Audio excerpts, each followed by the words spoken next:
James is a mixed. He can pull both freight cars and coaches. He's proud of his smart red paint, and so is his driver. Everyone says you brighten up their day, James. One morning, James whistled loudly at the other engines. Look at me. I am the smartest, most useful engine on the line. Rubbish, replied Thomas. We're all useful. Sir Topham Hatt says so, and he's head of the whole railway. You know what, James? Added Percy. What? Replied James. You're getting all puffed up. James puffed away. Later, he was still boasting. I'm the pride of the line. I saw you pulling freight cars, snorted Gordon. You're only a goods engine. I pull coaches, too. Not as much as I do. But Sir Topham Hatt has plans for me. James was only making this up, but Gordon believed him.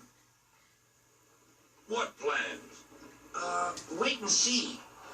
Oh dear, he thought. Now what'll I do? Thomas was shunting shining new coaches. Good morning, James. Are those coaches for me? Asked James hopefully. No, these are for Gordon's Express. I'll fetch your freight cars next. But James was going to play a trick on the other engines. Actually, Thomas, I'm taking the coaches. Sir Topham Hatt asked me to tell you. What about the cars? Asked Thomas. Give them to Gordon.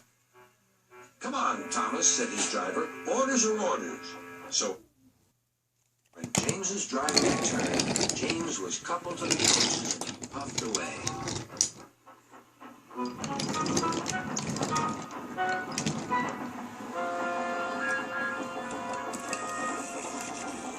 Thomas returned with the freight cars, and a few minutes later, Gordon arrived. Where's the express? Thomas told him about James, and so here are your cars. Gordon was very cross, and so was his driver. Wait till Sir Topham Hatt hears about this. Meanwhile, James was enjoying himself enormously. What a clever plan! What a clever plan! He chuffed. Then he saw Sir Topham Hatt. Some jokes are funny, but not this one, James. You have caused confusion. Yes, sir, said James. You will now stay in your shed until you are wanted.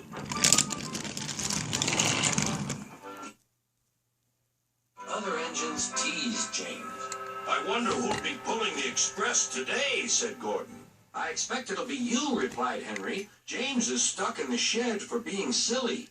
James felt sad. Next morning, he went back to work. Hello, whistled Thomas. Good to see you out and about again.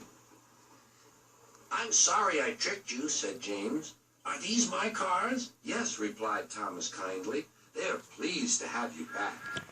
James set off to the harbor with his train of freight cars.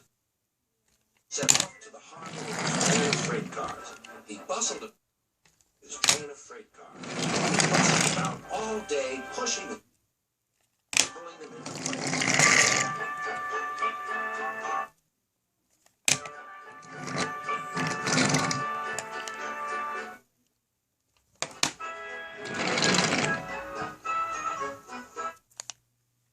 Time to go home now, James, said his driver at last. No cars or passengers, just we two.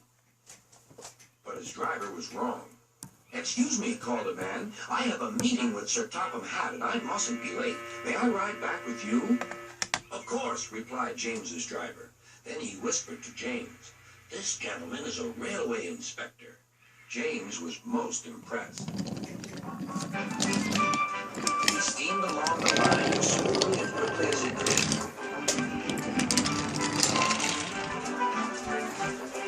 Sir Topham Hatt was waiting on the platform, and the railway inspector greeted him warmly.